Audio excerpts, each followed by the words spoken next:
Assalamualaikum warahmatullahi wabarakatuh.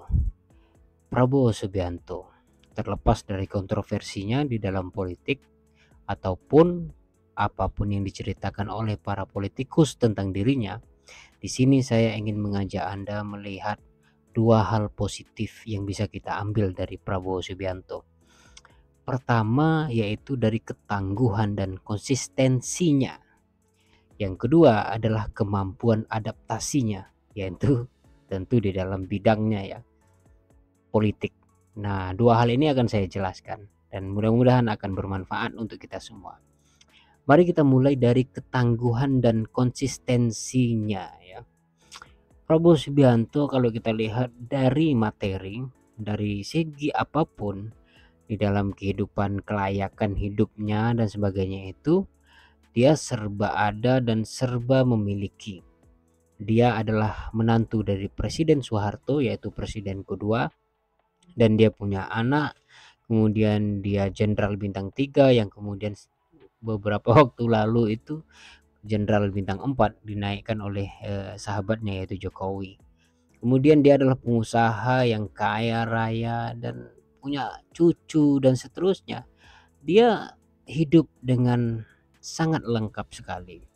Tapi kenapa kemudian dia mencalonkan diri sebagai cawapres 2009, kemudian dia mencalonkan diri sebagai capres 2014, dan kemudian 2019 juga menjadi capres dan semuanya gagal. Tapi kemudian dia tidak menyerah di umurnya yang cukup banyak ya, cukup banyak. Dalam pengertian ini dia sudah kakek-kakek ya. Tapi semangatnya masih muda. Di umur sekian itu, hampir 80 tahun ya, 78 atau 77 tahun umurnya, dia mencalonkan diri sebagai capres calon presiden 2024 dan terpilih. Ketangguhan ini sangat luar biasa.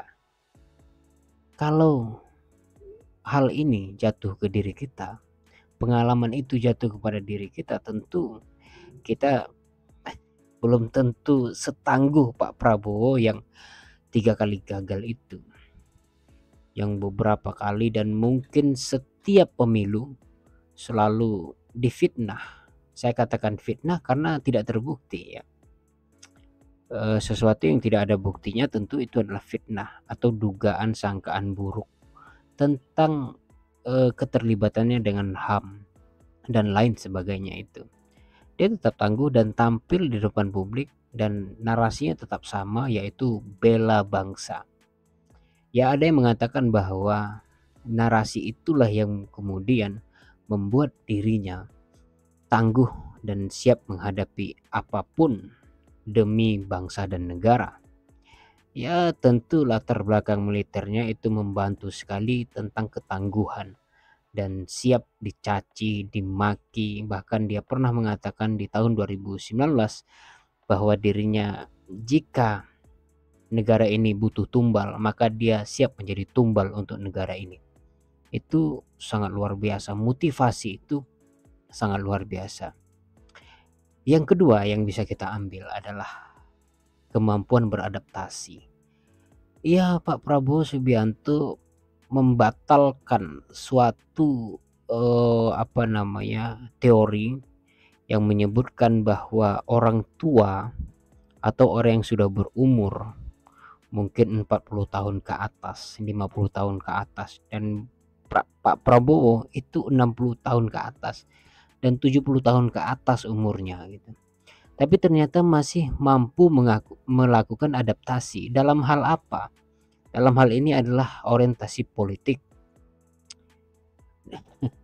Dia kemudian bersatu dengan Joko Widodo yang jelas-jelas berbeda alur di dalam politik. Namun prinsip bela negara, dengan dasar itu dia bergabung. Ya, tentu alasan itu tidak kuat. Alasan itu dianggap hanyalah basa-basi dan omdo saja, omong doang gitu ya. Yang benar adalah kemampuan adaptasinya dalam memahami pola politik di Indonesia. yaitu ia menjilat gitu.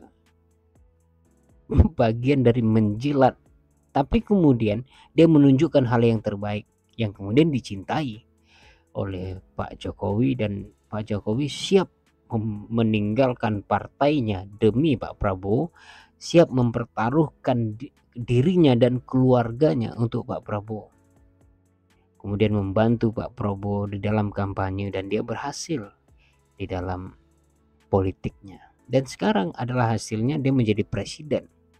Dan saatnya kita akan menunggu bagaimana konsistensinya dalam narasi kebangsaan dan lain sebagainya. Itulah dua hal yang dapat kita ambil dari Pak Prabowo, yang tangguh, yang konsisten, namun di dalam adaptasi kemampuannya sangat luar biasa.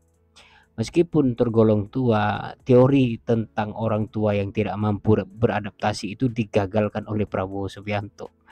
Pak Prabowo di dalam politik mampu beradaptasi dan mampu mencairkan suasana, mampu bergabung dengan berbagai macam pihak.